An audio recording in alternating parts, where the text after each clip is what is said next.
মানুষ মৃত্যুর পরে হাসরের ময়দানে যে 10টা বিষয় নিয়ে আফসোস করবে। কয়টা বিষয়? 10টা বিষয়। আল্লাহ রাব্বুল আলামিন বলেন ওয়ায়াউমা ইয়া'আযযুয যালিমু আলা ইয়াদাইহি ইয়াকুলু ইয়া লাইতানি ইত্তাখাযতু মা'আর রাসূল ইয়া লাইতানি ইত্তাখাযতু মা'আর রাসূলি সাবিলা। 19 নম্বর পারা 25 নম্বর সূরার 27 নম্বর আয়াত আল্লাহ রাব্বুল আলামিন 19 নম্বর পারার 9 নম্বর লাইনের মধ্যে ইরশাদ করেন যে সকল মানুষগুলো হাসরের ময়দানে সব থেকে বেশি আফসোস করবে এর মধ্যে হলো জালেমরা। কারা? আরো যারা বলেন কারা? যারা মানুষের উপরে জুলুম করতো, ক্ষমতার প্রভাব খাটাইতো, টাকার গরম দেখাইতো, সম্পদের প্রভাব খাটাইতো, জনবল শক্তির প্রভাব খাটাইতো, এই মানুষগুলো সবার আগে হাসরের ময়দানে আফসোস করবে। ওই দিন আফসোস করেও কোনো কাজে আসবে। কেমন আফসোস? আল্লাহর হাবিব বলেন হাসরের ময়দানে সর্বপ্রথম বিচার হবে কিসের? হ্যাঁ, জালেমের। জুলুমের বিচার আগে হবে। হিসাব হবে নামাজের। হিসাব হবে কিসের? নামাজের। আর বিচার হবে কিসের? জালেমের বিচার দিয়ে আল্লাহ তাআলা হাসরের ময়দান বিচার শুরু করবেন। আর নামাজের হিসাব নিয়ে আল্লাহ তাআলা হিসাব শুরু করবেন। এই জন্য আল্লাহ রাব্বুল আলামিন বলেন ওয়ায়াউমা ইয়া'আযযুয যালিমু আলা ইয়াদাইহি ইয়াকুলু ইয়া লাইতানি ইত্তাখাযতু মা'আর রাসূলি সাবিলা। হাসরের ময়দানে জালেমরা তাদের আঙ্গুলগুলো কামড়ে ছিঁড়ে ফেলবেন আর বলবেন ইয়া লাইতানি ইত্তাখাযতু মা'আর রাসূলি সাবিলা। যদি জুলুম যে করেছেন তার ওয়ার্ডার, নেতার ওয়ার্ডার যদি পালন না করে আল্লাহ এবং আল্লাহর রাসূলের অনুসরণ করতাম, আজকের এই বিচারের ফয়সালার মুখোমুখি আমাদেরকে করতেন না। তিনি কে? আফসোস করবে, আঙ্গুল ছিঁড়ে ফেলবে। ইয়া'আযযুয যালিমু, আযযা ইয়া'আয মানে ছিঁড়ে ফেলা, কামড়ানো, আঙ্গুল কামড়াবে তারা সেদিন। আর বলবেন ইয়া লাইতানি ইত্তাখাযতু মা'আর রাসূলি সাবিলা। আফসোস করবেন। 2 নম্বরে হলো ওই মানুষগুলো যারা অসৎ বন্ধুকে গ্রহণ করে, যাদের বন্ধু হলো নেশাখোর, যাদের বন্ধু হলো চাঁদাবাজ, যাদের বন্ধু হলো জালেম, জালেমদের বন্ধুরাও হাসরের ময়দানে বিচারের সম্মুখীন করবেন। তিনি কে? জালেমদের সহযোগী নাই? জালেমরা কি একদিনে জালেম হয়? জালেমরা বিভিন্নভাবে সহযোগিতা পেয়ে পেয়ে পেয়ে পেয়ে জুলুমের ওই পর্যায়ে পৌঁছে। আজকে আমাদের সমাজের মানুষগুলো আমরা কি করি? ধরেন আপনার বাড়ির সামনে ময়লা ফেলতেছে, আপনার বাড়ির সামনে আরেকজনের দরজার সামনে ময়লা ফেলতেছে, তা আপনি বলতেছেন যাক ময়লা ফেলে ওর বাড়ির দরজার সামনে না ফেলতেছে, আমার সমস্যা কি? এখন সাধারণভাবে ময়লা যখন পড়া শুরু হয়েছে, ময়লা যেখানে পড়তে থাকে একজনের দেখা দেখি অন্যজনে ফেলে। এখন ময়লা ফেলতে ফেলতে ফেলতে ফেলতে যেখানে দেখে যার বাড়ির সামনে ময়লা দেখে আপনি খুশি হয়েছেন, ওই জায়গা সরায় এখন আপনার বাড়ির দরজার সামনেও ময়লা এসে পড়ছে। এখন আপনি করতেছে সর্বনাশ, কি করতেছে, গন্ধ আসতেছে। কিন্তু আপনি যদি প্রথম যে ময়লা ফেলাইছে তাকে যদি আপনি নিষেধ করতেন যেটা ময়লা ফেলানোর জায়গা না, তাহলে আপনার বাড়ির সামনে পর্যন্ত ময়লা আসতো না। কথা বলেন ঠিক কিনা? ঠিক তেমনি ভাবে সমাজের মধ্যে যারা জুলুম করে তাদেরকে প্রথমবারে যদি আপনারা বাধা দিতেন, তাহলে তারা দ্বিতীয়বার জুলুম করার সাহস তারা পেত না। কথা বলেন ঠিক কিনা?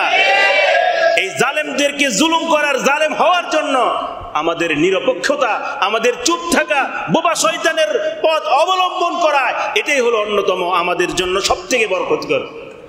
আর এটাই জালেমদেরকে জুলুম করার প্রতি আরো সাহস জুগিয়ে দেওয়া। সম্মানিত উপস্থিতি, তাহলে যে কথা বললাম, হাসরের ময়দানে সবার আগে যেই মানুষগুলো আফসোস করবে তারা কারা? ভুলে গেছেন আপনারা? তারা কারা? জালেমরা। এজন্য আল্লাহ রাব্বুল আলামিন বলেন ওয়ায়াউমা ইউ'আযযুয যালিমু আলা ইয়াদাইহি ইয়াকুলু ইয়া লাইতানি ইত্তাখাযতু মা'আর রাসূলি সাবিলা। আল্লাহ রাব্বুল আলামিন বলেন হাসরের ময়দানে জালিমরা নিজেদের আঙ্গুলগুলো কামড়ে ছিঁড়ে ফেলবে, কিন্তু সেদিন তাদের এই আঙ্গুল কামড়ানো তাদের কোনো উপকারে আসবে না। আর তারা বলবেন ইয়া লাইতানি ইত্তাখাযতু মা'আর রাসূলি সাবিলা। হায় আফসোস, যদি আমরা দুনিয়াতে আল্লাহ এবং আল্লাহ রাসূলের অনুসরণ করতাম, তাহলে আজকের এই আল্লাহর আদালতে আসামিরা কাঠগড়ায় আমাদেরকে দাঁড়ানো লাগতো। 2 নম্বর হলো জালেমদের যারা বন্ধু হয় তারা বলবেন ইয়া ওয়াইলাতা লাইতানি লাম আত্তাখিয ফুলানান খলিলা।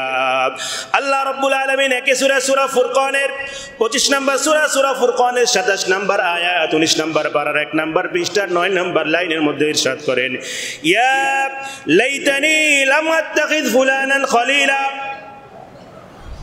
হায় আফসোস যে জালেম যে ছিল তাকে যদি সাহায্য না করতাম, জালেমকে বিভিন্নভাবে সহযোগিতা করা হয়। কেউ জনবল দিয়ে সাহায্য করে, কেউ রায়ের মাধ্যমে সাহায্য করে, কেউ চিন্তার মাধ্যমে সাহায্য করে, কেউ মতামত দিয়ে সাহায্য করে, কেউ মিছিলে যাওয়ার মাধ্যমে সাহায্য করে। কারণ জালেম যখন বুঝে তার শক্তি আছে, তার পিছনে ব্যাকগ্রাউন্ড শক্তিশালী, তার ঘাড়ের মধ্যে বড় কোনো নেতার হাত যখন রয়েছে, এটা যখন জালেম বুঝতে পারে, সে তখন আরো বেশি বেপরোয়া হয়ে যায়। ঠিক কি না?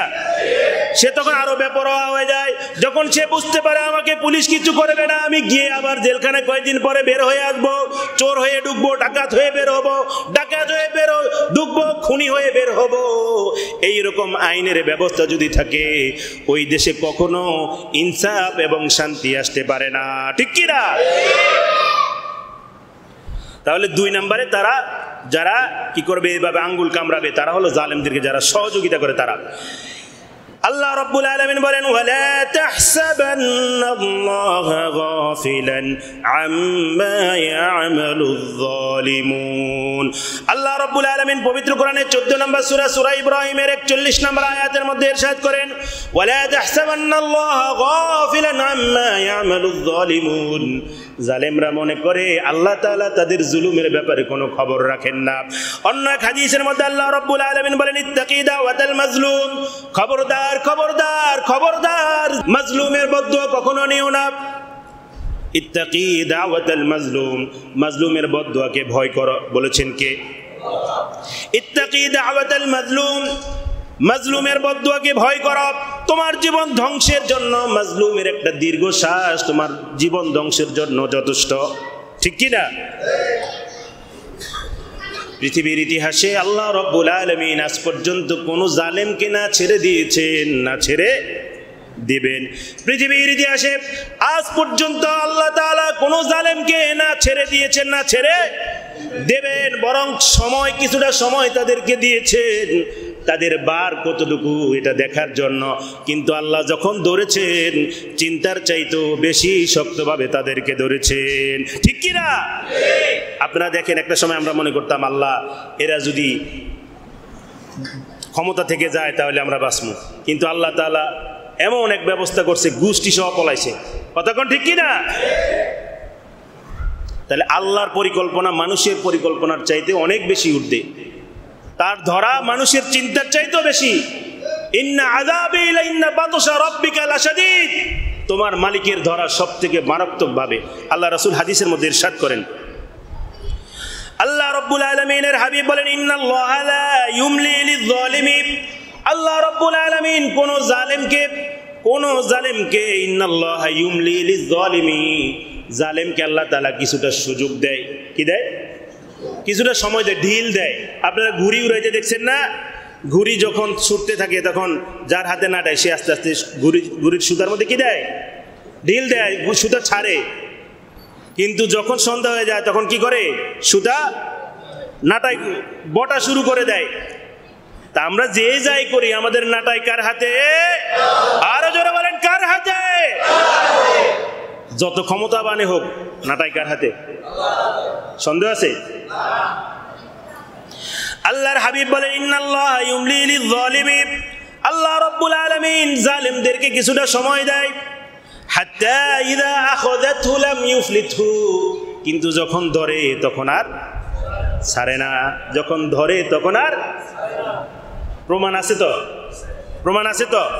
ফেরাউন আছে না প্রমাণ? আবু জাহেল আছে না প্রমাণ? নমরুদ আছে না প্রমাণ? ওই এদের অনুসারী যারা আছে তাদেরও প্রমাণ আছে না? আমরা নিজ চোখে এই প্রমাণ দেখছি কি দেখি নাই? আল্লাহ কোন জালেমকে ছাড়েও নাই, ছাড়বেও। কথা বলেন, ছাড়বেও। এই জন্য আল্লাহ রাব্বুল আলামিন বারবার জুলুমের ব্যাপারে বলেন ওয়া কাইয়িম মিন ক্বরিয়াতিন আহলাকনাহা ওয়া হিয়া যালিমা। আল্লাহ রাব্বুল আলামিন বলেন এমন কত গ্রামকে ধ্বংস করা হয়েছে, কত শহরকে ধ্বংস করা হয়েছে। আহলাকনাহা ওয়া হিয়া যালিমা, যে গ্রামের, যে শহরের, যে দেশের মানুষগুলো ছিল কি জালেম। শুধুমাত্র জুলুমের কারণে শত শত বসতি আল্লাহ তাআলা ধ্বংস করে দিয়েছেন। যায় দেখেন সে জর্ডানে, মিশরে, যা দেখেন সে বিভিন্ন দেশের মধ্যে আল্লাহ রাব্বুল আলামিন বলেন ফানজুর কাইফা কানা আকিবাতুজ জালিমিন, সিরু ফিল আরদি, জমিনের উপরে ভ্রমণ করো, জমিনের উপরে দেখো, ফানজুরু কাইফা কানা আকিবাতুল মুকাজ্জিবিন, আকিবাতুল মুফসিদিন, আকিবাতুজ জালিমিন। আল্লাহ বলেন মিথ্যাবাদীদের সাথে আল্লাহ তাআলা কিরূপ করেছে পৃথিবীতে নমুনা রেখে দিয়েছেন। আল্লাহ তাআলা জালেমদের সাথে কিরূপ আচরণ করেছেন সেটার নমুনাও পৃথিবীতে রেখেছেন কে? ফেরাউন পৃথিবীর জমিনে আছে না নাই? এখনো কথা বলেন আছে না নাই? কত বড় জালেম, বলছেন আনা রাব্বুকুমুল আলা, আমি হলাম সবথেকে বড় খোদা। নাউজুবিল্লাহ বাড়ি যায় কইন। সেই জালিমকে আল্লাহ রাব্বুল আলামিন এমন ভাবে সারা পৃথিবীর মানুষের কাছে আল্লাহ বলেন ফাল ইয়াউমা নুনাজ্জিকা বিবাদানিকা লিতাকুনা লিমান খালফাকা আয়া। আল্লাহ রাব্বুল আলামিন তোমার দেহটা ৩,০০০ বছর পর্যন্ত নদীর মধ্যে ছিল, লোহিত সাগরের মধ্যে ছিল, তার শরীরের অংশ কোনো একটু অংশ না পচে গিয়েছে, না মাছে খেয়ে ফেলেছে, বরং যেমনই ছিল ওই রকমই ছিল। লবণের আস্তর দিয়ে এটাকে হেফাজত করেছেন কে? যাতে করে বিশ্ববাসীর সামনে আল্লাহ রাব্বুল আলামিন পরবর্তী যারা জালেম হয়ে উঠে তাদের জন্য ফেরাউনের লাশটা হলো সব থেকে বড় শিক্ষা, ঠিক কি না? সব থেকে বড় শিক্ষা, এর চেয়ে বড় কি আছে যে আল্লাহ এখনো এটারে রাখছে? কত হাজার বছর আগের সেই লাশ এখনো এটাকে রাখছে। তোমরা জানো, এটা শিক্ষা করো যে জালেমদের সাথে, এটা তো দুনিয়ার, আখেরাতে তো স্পেশাল, আখেরাতে তো স্পেশাল আছেই। আর দুনিয়াতে আল্লাহ তাআলা এটা দেখাইছেন, নমরুদের মারছে কি দিয়ে? ন্যাংরা মশা দিয়ে। তাহলে এত বড় জালেম যে আল্লাহরে তীর মারছে হত্যা করার জন্য। নাউজুবিল্লাহ বাড়ির যায় কইন, কইছি না? এই রকম এদেরকে আল্লাহ তাআলা সামান্য ক্ষুদ্র ক্ষুদ্র জিনিস দিয়ে ধ্বংস করে আল্লাহ কি বুঝালেন? আল্লাহ কখনো জালেমদেরকে ছেড়ে দেয় না। এই জন্য আল্লাহ রাব্বুল আলামিন বারবার আমাদেরকে বলেছেন ওয়া কাইয়িম মিন ক্বরিয়াতিন আহলাকনাহা ওয়া হিয়া যালিমা। এরকম বহু জনপদ আল্লাহ তাআলা ধ্বংস করে দিয়েছেন। তাহলে এরা 2 নাম্বার, এরা আফসোস করবে। 3 নাম্বার হলো আল্লাহ তাআলা বলেন ইয়া লাইতানি কুনতু মাআহুম ফাফুজা ফাওজান আযীমা। হাসরের ময়দানে যখন এক শ্রেণীর মানুষ আল্লাহ রাব্বুল আলামিনের অনুগ্রহ পেয়ে যখন জান্নাতে কাতারবদ্ধ হয়ে ফেরেশতাদের স্যালিউট নিতে নিতে জান্নাতে যখন প্রবেশ করবে, আল্লাহ আমাদেরকে তাদের কাতারে শামিল করো, আমিন। আরো জোরে বলেন আমিন। হিসাব নাই, আল্লাহর আরশের নিচে বসা, হাউজে কাউসারের পানি রাসূলের হাতে পাওয়া, আল্লাহ রাব্বুল আলামিন এই সকল নিয়ামতগুলো আমাদের প্রত্যেককে দান করো, বলুন আমিন। যখন এই মানুষগুলো জান্নাতে প্রবেশ করবে, এক শ্রেণীর মানুষ তখন বলবেন ইয়া লাইতানি কুনতু মাআহুম ফাফুজা ফাওজান আযীমা। পবিত্র কোরআনের 4 নম্বর সূরা নিসা 73 নম্বর আয়াত 8 নম্বর পৃষ্ঠা, 8 নম্বর পৃষ্ঠার মধ্যে আল্লাহ রাব্বুল আলামিন 8 নম্বর লাইনের মধ্যে ইরশাদ করেন, যখন ওই মানুষগুলো যারা জাহান্নামী যখন এদেরকে দেখবে, এরা লাইনবদ্ধ হয়ে কাতারবদ্ধ হয়ে জান্নাতে প্রবেশ করবে, ওই সময় কপাল চাপড়াবে আর বলবেন কুনতু মাআহুম, যদি আমরাও তাদের সাথে থাকতাম, আমরাও যদি তাদের সাথে থাকতাম, তারা এইভাবে আফসোস করবে। এটা গেল 3 নাম্বার। 4 নাম্বার হলো আল্লাহ রাব্বুল আলামিন বলেন ইয়াকুলু ইয়া লাইতানি লাম উশরিক বিরাব্বি আহাদা। আজকে জমিনের মধ্যে যারা আল্লাহ ব্যতীত মাজারে গিয়ে সিজদা দেয়, আল্লাহ ব্যতীত যারা দরবারে গিয়ে সিজদা দেয়, কোন পীরের কাছে যারা সন্তান চায়, কোন মাজারে গিয়ে যারা সন্তান চায়, এই মানুষগুলো শিরক করে কার সাথে? আরো জোরে বলেন কার সাথে? পৃথিবীতে এর চেয়ে বড় কোন জুলুম আর হতে আল্লাহ রাব্বুল আলামিন বলেন الذين آمنوا ولم يلبسوا إيمانهم بظلم أولئك لهم الأمن وهم مهتدون। আল্লাহ রাব্বুল আলামিন সূরা নিসার মধ্যে ইরশাদ করেন الذين آمنوا যারা ঈমান এনেছে, ওয়ালাম ইয়ালবিসু যারা মিক্স করে নাই ঈমানা, তাদের ঈমানকে যারা মিক্স করে নাই, ওয়ালাম ইয়ালবিসু ঈমানান বিযুলমিন, জুলুমের সাথে, উলাইকা হুমুল মুহতাদুন, এরাই হলো হেদায়েত প্রাপ্ত। বলেছেন কে? সাহাবায়ে কেরাম জিজ্ঞাসা করলেন, ইয়া রাসূলুল্লাহ, ঈমানকে জুলুমের সাথে কেমনে মিক্স করে? আবার আল্লাহর হাবিব অন্য আয়াত তাদেরকে ঘোষণা দিয়ে শোনায়া দিলেন, ইন্নাশ শিরকা লাযুলমুন আযীম, নিশ্চয় শিরক হলো সবথেকে বড় জুলুম। শিরক হলো সবথেকে বড় কি? জুলুম। আবার আল্লাহ তাআলা অন্য আয়াতের মধ্যে বলেন, ইন্নাল্লাহা লা ইয়াগফিরু আন ইউশরাকা বিহি ওয়া ইয়াগফিরু মা দুনা যালিকা লিমান ইয়াশা। আল্লাহ রাব্বুল আলামিন শিরক ব্যতীত যে কোনো গুনাহ রয়েছে ওই গুনাহ চাইলে maaf করে দেওয়ার অধিকার একমাত্র কার? শিরকের গুনাহ আল্লাহ maaf করে না। তো যাই হোক, সেদিন মুশরিকরা এইভাবে আফসোস করবে। এখন আমরা সাধারণত মুশরিক বলতে বুঝি যারা আল্লাহ ব্যতীত দেবদেবীর সামনে সেজদা দেয়, মূর্তির পূজা করে, কিন্তু যারা মাজারে সেজদা দেয় আবার নিজের করে মুসলমান মনে করে, এই করে আমরা অনেকে মুশরিক মনে করি না। কথা কোন ঠিক কিনা? এরাও নিজে করে নিজেরা মুসলমান মনে করে। আচ্ছা বলেন, আল্লাহ ব্যতীত সেজদা পাওয়ার উপযুক্ত আসমান জমিনে কেউ আছে নাকি? সেজদা পাওয়ার একমাত্র অধিকার কার? আবার আরো এক শ্রেণীর মুশরিক আছে, সেটা হলো এই জমিনটা কার? আপনারা এমন আস্তে আস্তে কোন মনে আল্লাহর নামটা নিতে আপনারা ভয় পান। এই জমিনটা কার? আসমানটা কার? এই আসমান, এই জমিন যদি আল্লাহর হয়, এই জমিনের মধ্যে আইন চলবে কার? এই ঘোষণা কি আমার? এটা দিয়েছেন কে? আলা লাহুল খালকু ওয়াল আমরু তাবারাকাল্লাহু রাব্বুল আলামিন। আল্লাহ রাব্বুল আলামিন বলেন, এই জমিন যার, আইন চলবে। এখন মুহাম্মদুর রাসূলুল্লাহ সাল্লাল্লাহু আলাইহি ওয়াসাল্লাম তো শুধুমাত্র একজন নবী নয়, তিনি একাধারে একজন সফল রাষ্ট্রনায়ক, তিনি একাধারে একজন পিতা, সফল পিতা, তিনি একজন আদর্শিক শিক্ষক, তিনি একজন আদর্শিক সমরবিদ। As a leader, as a founder, as a soldier, as a teacher, Muhammad সাল্লাল্লাহু আলাইহি ওয়াসাল্লাম is a superman in the world. ঠিক কি না? অ্যাজ এ লং এভার, রাষ্ট্র পরিচালনার দায়িত্বে, বিচার বিভাগের দায়িত্বে, তারপরে আপনার সেনা কমান্ড পরিচালনার দায়িত্বে, মুহাম্মদুর রাসূলুল্লাহ সাল্লাল্লাহু আলাইহি সাল্লামের সাথে কারো কোনো তুলনা হয় না, আর হবেও না। তো যাই হোক, তো যে কথা বলছি, 3 নাম্বার হলো ওই মানুষগুলো যারা আল্লাহর জমিনে আল্লাহর আইন ছাড়া মানব রচিত আইন চায়, তারাও মুশরিক। ঠিক কি না? আল্লাহ বলছেন, ওয়ামা কানা আকসারুহুম বিমুশরিকিন ওয়ামা ইউমিনু আকসারুহুম বিল্লাহি ইল্লা ওয়া হুম মুশরিকুন। আল্লাহ বলছেন, ওয়ামা ইউমিনু, তারা মুমিন নয়, আকসারুহুম বিল্লাহি, আল্লাহর প্রতি তারা যারা ঈমান রাখে কিন্তু আল্লাহর জমিনে আল্লাহর দিন অনুযায়ী চলুক, এটা যারা চায় না, ওয়ামা হুম বিমুশরিকিন, তারা কি? এটা কে বলেছেন? আমার উপরে রাগ করলে কোনো লাভ হবে? আমি কোরআনের আয়াত বলছি, আপনার যদি রাগ থাকে দেখান কার সাথে। তো যে কথা বললাম, সেদিন মুশরিকেরাও তাদের কৃতকর্মের জন্য তারা সেদিন আফসোস করবে, কিন্তু সেদিন তাদের কোনো আফসোস কাজে আসবে না। আল্লাহর হাবিবকে একজন সাহাবী জিজ্ঞাসা করলেন, সুইলা মুহাম্মাদান সাল্লাল্লাহু আলাইহি ওয়াসাল্লাম আইয়ুয যামবি আকবারু ইনদাল্লাহ, সবথেকে বড় গুনাহ কি ইয়া রাসূলুল্লাহ? আল্লাহর রাসূল বলেন, আল ইশরাকু বিল্লাহ। 1 নাম্বার হলো কি? আল্লাহর সাথে শিরক করা। 2 নাম্বার হলো উকুকুল ওয়ালিদাইন, 2 নাম্বার হলো পিতামাতার নাফরমানি করা।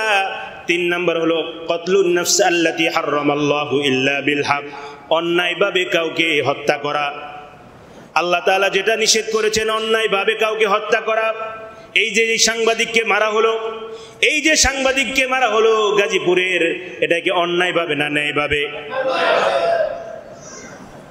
এটা আকবারুল কাবাইর, কবিরা গুনাহ যতগুলো আছে তার মধ্যে বড় গুনাহ এটা। আর এই খুনগুলো যখন করে করে অপরাধীরা বিভিন্ন ফাঁক ফুকর দিয়ে বের হয়ে যায়, তখন আরো বড় খুন এরা করার সাহস পেয়ে যায়। ঠিক কি না? একটা কথা মনে রাখবেন, অপরাধীদের কোনো দল নাই, ঠিক কি না? অপরাধী যদি জামাতের হয়, অপরাধী যদি চরমনার হয়, চাঁদাবাজ যদি চরমনাইয়ের হয়, চাঁদাবাজ যদি জামাতের হয়, তাহলে জামাতকে চরমনাইকে 32 তালাক। কথা বলেন ঠিক কি না? চাঁদাবাজ যদি অন্য কোন দলের হয়, তাদের সাথেও আমরা থাকবো না। ঠিক কি না? চাঁদাবাজরা, অপরাধীরা, এই সহিংসতা যারা করে তারা দলটাকে ব্যানার হিসেবে ব্যবহার করে। ঠিক কি না? এরা এটাকে তাদের রক্ষা করার একটা আড়াল হিসেবে তারা ব্যবহার করে। এরা মূলত দলকে ডুবায়। আরো যে দলের কর্মী বা যে দলের ব্যানার এরা ব্যবহার করে, ওই দলকে এরা ডুবাইয়া দেয়। কথা বলেন ঠিক কি না? এদের কোনো দল নাই, এদের জন্য মায়া কান্না করারও কিছু নাই।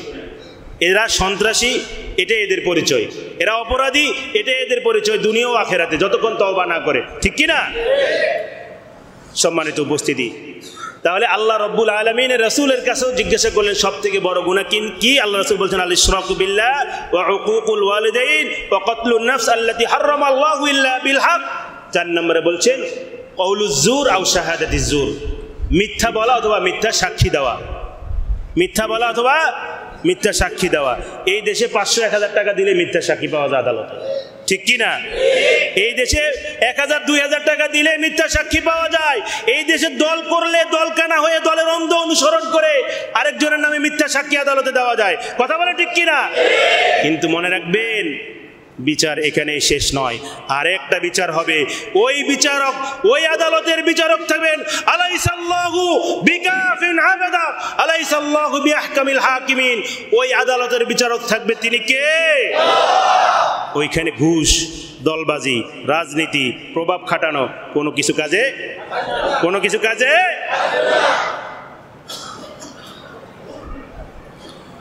সম্মানিত উপস্থিতি, এরপরে কারা আফসোস করবে? এরপর আল্লাহ তাআলা বলছেন ওয়া আম্মা মান উতিয়া কিতাবাহু বিশিমালি ফায়াকুলু ইয়া লাইতানি লাম উতা কিতাবিয়া। এরপরে ওই মানুষগুলো আফসোস করবে। পবিত্র কোরআনের 69 নম্বর সূরা, 69 নম্বর সূরার 25 নম্বর আয়াত, সূরা আল হাক্ক 30 নম্বর পারা 7 নম্বর পৃষ্ঠা 8 নম্বর লাইনের মধ্যে আল্লাহ রাব্বুল আলামিন বলেন ওয়াম্মা মান উতিয়া কিতাবাহু বিশিমালিহি, যাদের আমলনামা দেওয়া হবে বাম হাতে। কোন হাতে? কোন হাতে? তারা বলবেন ইয়াকুলু ইয়া লাইতানি লাম উতা কিতাবিয়া, হায় আফসোস আমাদেরকে যদি আমলনামা না দেওয়াই হতো। আল্লাহ কাল কিয়ামতের ময়দানে আমাদের প্রত্যেকের আমলনামা তুমি ডান হাতে নসিব করিও। আরো জোরে বলেন আমিন। এরপরে আরেক শ্রেণীর মানুষ আফসোস করবে। সময় কবে, এই জন্য আমি সংক্ষেপে শুধু হেডলাইনগুলো বলে যাচ্ছি। এরপরে আরেক শ্রেণীর মানুষগুলো আফসোস করবে ইয়াকুলু ইয়া লাইতানি কদ্দামতু লি হায়াতি। আল্লাহ রাব্বুল আলামিন পবিত্র কোরআনের 89 নম্বর সূরা, সূরা ফজরের 25 নম্বর আয়াত, আল্লাহ রাব্বুল আলামিন বলেন সেদিন মানুষগুলো আফসোস করবে ইয়াকুলু ইয়া লাইতানি কদ্দামতু লি হায়াতি। আজকে দুনিয়ার মানুষ আগামী 1 বছর কি খাবে, এর পরবর্তীতে কি খাবে তার সঞ্চয় করে রাখে, ব্যাংক অ্যাকাউন্ট করে রাখে। আবার কিছু কিছু ডাকাইতেরা দেশের থেকে বিদেশেও পাচার করে, আছে না নাই? আপনি জানলে অবাক হবেন, 9,27 লক্ষ কোটি টাকা, 27 লক্ষ হাজার কোটি টাকা বাংলাদেশ থেকে 16 বছরে পাচার হয়েছে। সুবহানাল্লাহ কইবেন? হ্যাঁ, কোন জায়গায় সুবহানাল্লাহ, কোন জায়গায় আলহামদুলিল্লাহ, এটাও টের পাইতেছি না আমরা। বিচার হয়েছে? বিচার হয়েছে? এগুলো কার টাকা? ওদের বাবার টাকা, আপনার আমার টাকা। ঠিক কিনা? এগুলো আমাদের টাকা, এগুলোর বিচার হয় নাই। আমাদের সাবেক প্রধানমন্ত্রী উনি নিজে বলছেন আমার পিএস 400 কোটি টাকার মালিক হয়ে গেছে। উনি নিজে সাংবাদিকদেরকে বলতেছিলেন যে আমি নিজেও জানতাম না যে আমার পিএস 400 কোটি টাকার মালিক। কত মানে কিরকম কথা, উনি নিজেও জানেন না ওনার পিএস যদি 400 টাকার মালিক, 400 কোটি টাকার মালিক হয়। এইরকম নামে বেনামে কত টাকা পাচার হয়েছে কোনো ঠিক নাই। এক ডাকাত ছিল সাইফুল ইসলাম, মনে হয় ভূমি প্রতিমন্ত্রী, ওইটা বিদেশে নাকি 100টা বাড়ি আছে। 350 বাড়ি। চিন্তা করেন, এগুলো আজ পর্যন্ত কোনো বিচার হয় নাই। আমার যেটা উদ্দেশ্য সেটা হলো হাসরের ময়দানে এই মানুষগুলো, আজকে আমরা ব্যাংক ব্যালেন্স জমা করি, হাসরের ময়দানে মানুষ আফসোস করবে ব্যাংক ব্যালেন্সের জন্য। ইয়া লাইতানি কদ্দামতু লি হায়াতি, আরে দুনিয়া থেকে যদি কিছু নেক আমল আখিরাতে জমা করে রাখতাম। ওরাও আফসোস করে, ওরাও আফসোস করবে। আফসোস করবে না? কথা বলেন, আফসোস করবে না? আফসোস করবে।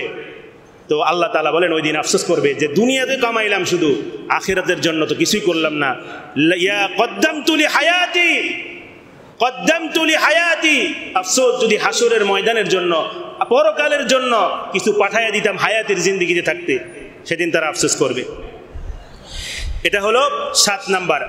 8 নাম্বার, এটা হলো 6 নাম্বার। 7 নাম্বার, আল্লাহ রাব্বুল আলামিন বলেন ইন্না আনযারনাকুম আযাবান করিবা ইয়াওমা ইয়ানযুরুল মারউ মা কদ্দামাত ইয়াদাহু ওয়া ইয়াকুলুল কাফিরু ইয়া লাইতানি কুনতু তুরাবা। আল্লাহ রাব্বুল আলামিন পবিত্র কোরআনের 78 নাম্বার সূরা নাবার মধ্যে ইরশাদ করেন, 40 নাম্বার আয়াত, 30 নাম্বার পারা 2 নাম্বার পৃষ্ঠা সূরা নাবার শেষ আয়াতের মধ্যে বলেন, যখন মানুষের হিসাব নেওয়া হবে, যারা কোরআনকে অস্বীকার করে, আল্লাহর দ্বীনকে অস্বীকার করে, তখন তারা বলবেন ইয়া লাইতানি কুনতু তুরাবা, আহারে আজকের এই হিসাবের দিনে না উঠে যদি আমরা মাটির সাথে মিশে যাইতাম, যদি মাটি হয়ে যাইতাম, কুনতু তুরাবা, যদি মাটি হয়ে যাইতাম, এরকম আফসোস করবে। এটা গেল 7 নাম্বার। 8 নাম্বার, আল্লাহ রাব্বুল আলামিন যখন হাসরের ময়দানে কিছু মানুষগুলোকে উল্টো মুখী করে পা উপরের দিকে মাথা নিচের দিকে টেনে হিসড়ে জাহান্নামের দিকে নিয়ে যাবেন, ওই মানুষগুলো তখন বলবেন ইয়া লাইতানা আতা'না আল্লাহ ওয়া আতা'না রাসূলা, হায় আফসোস আমরা দুনিয়াতে আফসোস যদি আল্লাহর অনুসরণ করতাম, আল্লাহ রাসূলের অনুসরণ করতাম। বরং তারা বলবেন ইয়া লাইতানা আতা'না আল্লাহ ওয়া আতা'না রাসূলা ওয়া ক্বালু রাব্বানা, তারা সেদিন বলবেন ইন্না আতা'না, আমরা অনুসরণ করেছি সাদাতানা, আমাদের নেতাদের, আমাদের লিডারদের অনুসরণ করেছি। তারা আমাদেরকে বলেছে এই দোকানগুলো তোর দায়িত্বে, তুই চাঁদাবাজি করবি, এই দোকানগুলো, এই অটো স্ট্যান্ডটা তোর অধীনে, তুই চাঁদাবাজি করবি, এই লোকটা যদি চাঁদা না দেয় তারে মেরে ফেলবি, এই ঘরের মধ্যে তুই আগুন দিবি, একে হত্যা করবি, ওরে তুই গুম করবি, আছে না নাই? আল্লাহ রাব্বুল আলামিন তখন ওই মানুষগুলোর কথাগুলো কোরআনের মধ্যে যেন এইভাবে তুলে ধরলেন, বাস্তব কথাগুলো। তখন তারা বলবেন ইন্না আতা'না, আমরা অনুসরণ করেছিলাম সাদাতানা, আমাদের নেতাদেরকে, ওয়া কুবারানা, আমাদের বড়দেরকে অনুসরণ করেছিলাম, বড় ভাইয়েরা অনুসরণ করেছিলাম। বড় ভাই বলছে ওরে মাইরা, আমি মাইরা দিছি, ওই অপরাধী না নিরপরাধ চিন্তাও করি নাই। ফাযাল্লুনা সাবিলা, এরা আমাদেরকে পথভ্রষ্ট করেছে। শুধু তাই নয়, তারা আল্লাহ রাব্বুল আলামিনের কাছে অনুযোগ করে বলবেন রব্বানা আতিহিম দিআফাইনি মিনাল আযাবি ওয়ালআনহুম লানান কাবীরা, আয় আল্লাহ আমাদেরকে যদি আজকের হাসরের ময়দানে 1 বছরের শাস্তির ব্যবস্থা হয়, তাদের জন্য ডাবল 2 বছরের শাস্তির ব্যবস্থা করা, বলুন নাউজুবিল্লাহ। 8 নাম্বার। 9 নাম্বার হলো যখন মানুষের আমল নামা দিয়ে তাকে বলবেন ইকরা কিতাবাক, please take your book, read and sight, তুমি তোমার বই নাও এবং পড়ো। তখন সে বলবেন ইয়া লাইতানা, ইয়াকুলুনা ইয়া ওয়াইলাতানা মা লি হাযাল কিতাব, এটা কেমন বই, লা ইউগাদিরু সগীরাতান ওয়ালা কাবীরাতান ইল্লা আহসাহা, ছোট থেকে ছোট ভালো কাজ তাও এখানে লেখা আছে, বড় থেকে বড় গুনাহ সেটাও লেখা আছে, ছোট ছোট গুনাহগুলো সেটাও লেখা আছে। এটা কেমন আমলনামা, আয় হায় আমার জিন্দেগির কোনো কিছু তো এটার মধ্যে বাদ পড়েন নাই, সব লেখা আছে এটার মধ্যে। তখন সে আফসোস করবে এইভাবে। এরপর সর্বশেষ 10 নাম্বার, ইয়া লাইতাহা কানাতিল কাদিয়া, যখন বিচার ফয়সালা ঘোষণা হয়ে যাবে তখন মানুষ করবে আরে সেদিন যদি কথাগুলো শুনতাম, কোরআনের কথাগুলো যদি বুঝতাম যে দুনিয়ার জিন্দেগি শেষ নয়, আমাকে একজনের সামনে দাঁড়াতে হবে, চিল্লা বলেন তিনি কে? এটাই বলেন আম্মা মান খাফা মাকামা রাব্বিহি ওয়া নাহা আন-নাফসা আনিল হাওয়া ফাইন্নাল জান্নাতা হিয়াল মাওয়া, যে ব্যক্তি এই ভয় করে মাকামা রাব্বিহি, আল্লাহর সামনে আমাকে কি করতে হবে? দাঁড়াতে হবে। এই ভয় যার মধ্যে রয়েছে সে তো কখনো পাপ করতে পারে না। ওয়া নাহা আন-নাফসা আনিল হাওয়া, নিজেকে, নিজের প্রবৃত্তিকে, নিজের কুপ্রবৃত্তিকে দমন করে মানুষের উপর জুলুম করা থেকে বিরত থাকে। আল্লাহ তাআলা তার ব্যাপারে বলেন ফাইন্নাল জান্নাতা হিয়াল মাওয়া, তার জন্য জান্নাতুল মাওয়ার ব্যবস্থা রয়েছে। সুবহানাল্লাহ। আল্লাহ তাআলা আমাদেরকে যে 10টা আফসোসের বিষয়ে আমরা আলোচনা করলাম, এ ধরনের আফসোস থেকে আল্লাহ আমাদের সকলকে হাসরের ময়দানে হেফাজত করে, বলুন আমিন।